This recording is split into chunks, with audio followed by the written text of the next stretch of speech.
ये शुद्धि अशुद्धि का विचार इतना सूक्ष्म है हमारे यहाँ। अशुद्ध व्यक्ति के स्पर्श से भी अशुद्धि आ जाती है, और ये महाराज जी बड़ा सूक्ष्म विज्ञान है। अब इस तरह की हम चर्चाएं करेंगे तो तमाम उदाहरण हम दे सकते हैं, लेकिन हम देंगे नहीं, वो कथा रह जाएगी। स्पर्श का बहुत प्रभाव होगा।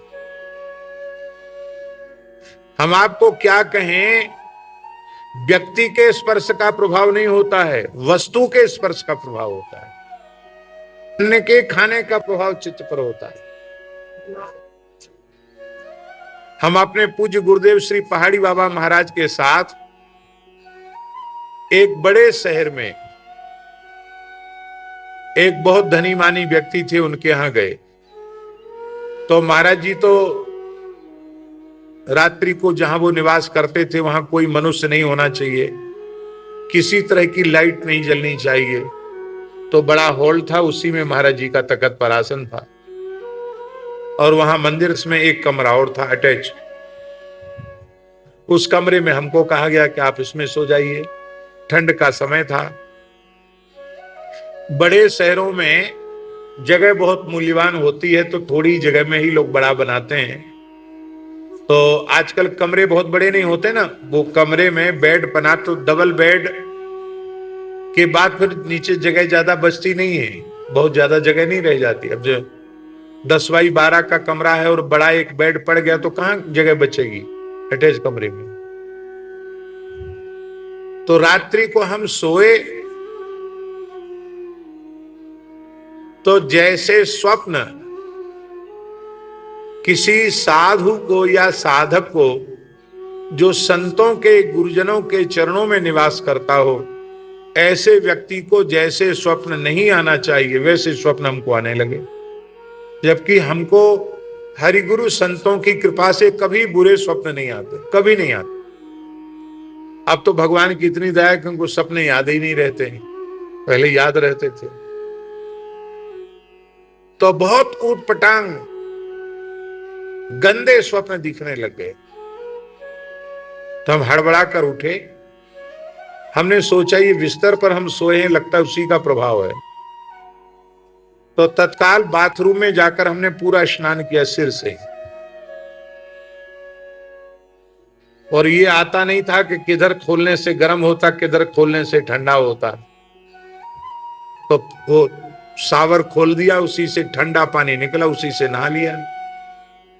अब और कोई कपड़ा वपड़ा तो थे नहीं, ऊनी एक चादर था और एक और चादर, 2 चादर थे। तो एक चादर को नीचे बिछा लिया, एक चादर ऊपर से ओढ़कर ठंड के समय में, ऐसे खूब जोर की ठंड थी, ऐसे सिकुड़ के सो गए। ठंड तो लगेगी कि नहीं लगेगी? एक तो सिर से नहा लो ठंडे पानी से, और फिर नीचे न गद्दा न कंबल कुछ नहीं, सामान्य एक चादर बिछा के एक चादर ओढ़ के सो गए, अपना जो हमारे पास था। तो जैसे ही सोए तत्काल भगवान की लीलाओं के स्वप्न देखने लग गए।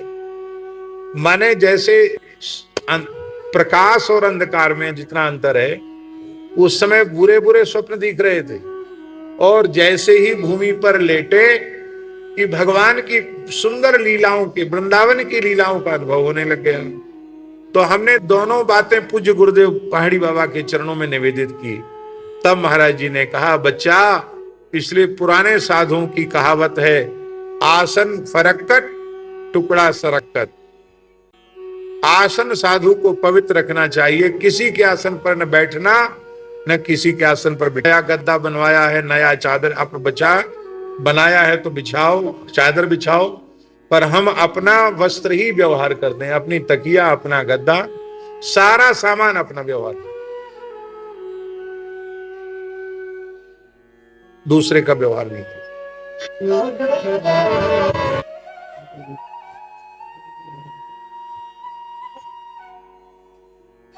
विषयी पुरुषों के द्वारा स्पर्श की हुई वस्तु से भी चित्त दूषित हो सकता है, तो अशुद्ध व्यक्तियों के संपर्क में बैठने से चित्त दूषित क्यों नहीं हो?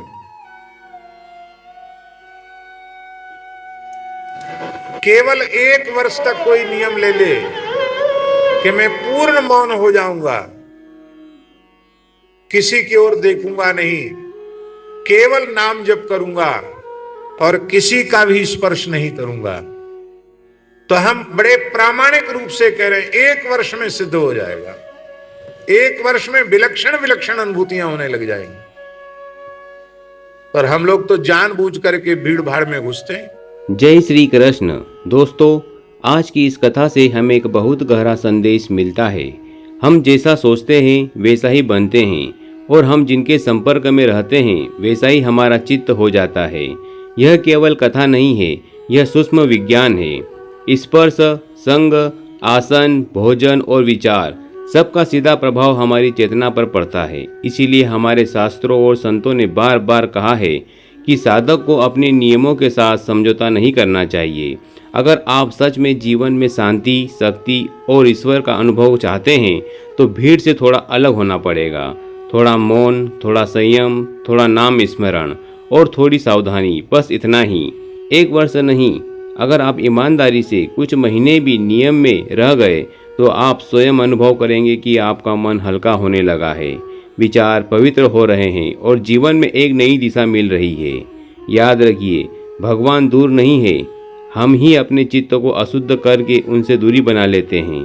अगर यह बात आपके हृदय को छू गई हो तो इसे केवल सुनिए मत, अपने जीवन में उतारिए। जय श्री श्याम।